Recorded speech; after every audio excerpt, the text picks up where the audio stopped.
So this is the blizzard of 2013. I just wanted to make some notes because these things don't really happen very often. Normally you'd be able to see out of these windows, but snow is covering them. The parking lot across the street you can just barely see, but there is snow covering all the windows. It's kind of impossible. Sounds like I just got a text. It's just kind of ridiculous. So I'm gonna go downstairs right now and see out the front door if I can see anything, how bad it is.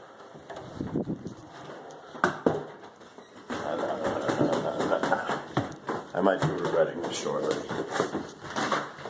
Oh, Jesus. The door knob is pretty much frozen.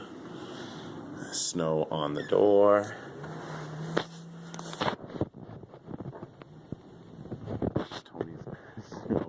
Tony's car is covered in snow. There's a nice huge snowdrift.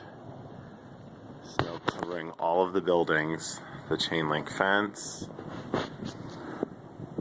And I really don't want to step on that, so I'm not going to go out. But, yay blizzard!